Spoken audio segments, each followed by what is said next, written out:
In this box right in here, I have the iPhone 17 Pro Max in Cosmic Orange, and we're gonna do sort of a unboxing first impressions video just to see how it looks and feels. We will also see how it looks side by side the iPhone 16 Pro Max, at least from the outside. I'm excited to see the color. Some people say they love it, some other people say they hate it. Hopefully I like it. Let's go ahead and get to the unboxing. Okay, we have our knife right in here. Let's go ahead and unbox this bad boy. Starting from the top right in here. Then let's go ahead and open this thing up and see what we get inside. Okay, one thing that I can say is that this box feels heavier than the one the 16 Pro Max came in. Let's go ahead and take it out of the box. Oof. Now, yeah, there's definitely some weight to this box. It might just be heavier than the one of the 16 Pro Max. Okay, so now let's go ahead and get this little peel going so we can see how the phone looks like. I mean, let's see if this thing is actually satisfying.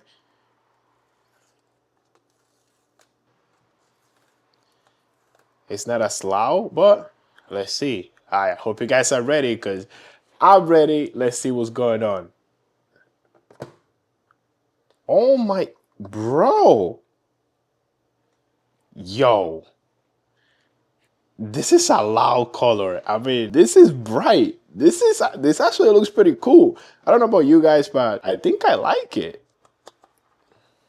Oh, you guys can see the camera plateau. You guys can see the two-tone that they have in here. I kind of wish though this would have been the same color. This is a little bit lighter, but overall it does look pretty cool. Now let's go ahead and give the final peel.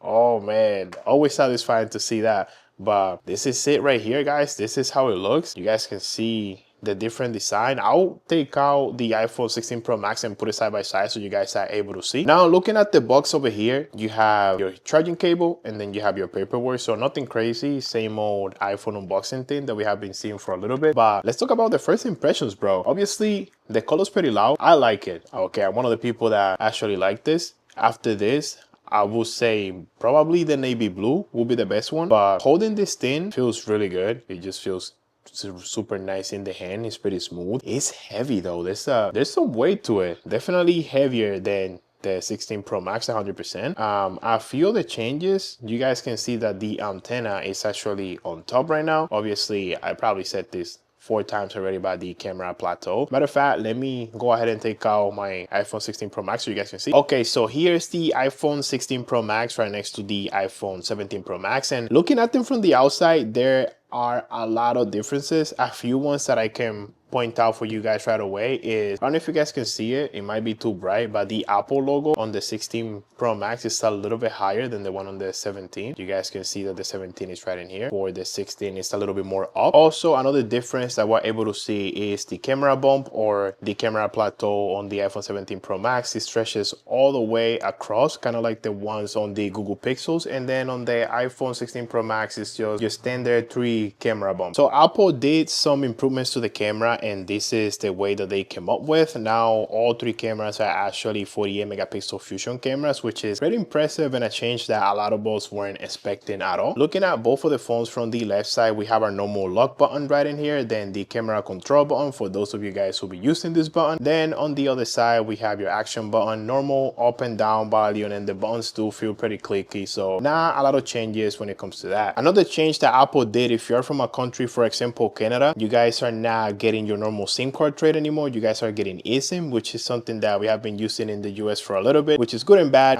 By having eSIM, you guys actually get a bigger variety. The bad thing is that you don't have the SIM card trade anymore, so you're not able to just pop a new one in and out when you want. Just makes things a little bit more complicated, but nothing too crazy. Going back to the weight in here, the iPhone 16 Pro Max is anywhere from 227 to 28 grams. Now let's go ahead and see the 17 Pro Max. And for the iPhone 17 Pro Max, we got, let's see, 233. Okay, so yeah, it is a little bit heavier. Now going back to the colors, thinking about it a little bit more, people might actually gravitate to more to the navy blue one just because it's the closest to black, since we didn't get a black. The hope is that maybe around March, February, they announce a color and it's black, so we'll see what happens. Just the same how they did with the 13 and we got green, and the 14 and we got purple. So I did go to the Apple store and I got to see all the colors models, especially the silver one. And the fact that the silver one is silver and then the other bottom back part is white looks a little bit weird to me. I don't think it's the best color. I think the fact that the two-tone goes white and silver will make some people stay away from it, but we'll see what happens. And that's pretty much all that I have for you guys today. That's the first look and impressions of the iPhone 17 Pro Max in Cosmic Orange. There will be a full review, so make sure you guys subscribe for that. I also have the AirPods Pro 3 that are waiting in there, which we're also gonna get a full review, so subscribe to the channel so you don't miss none of that. If you have any questions or any ideas, drop them down below, and I hope you have a great rest of your day. Peace out.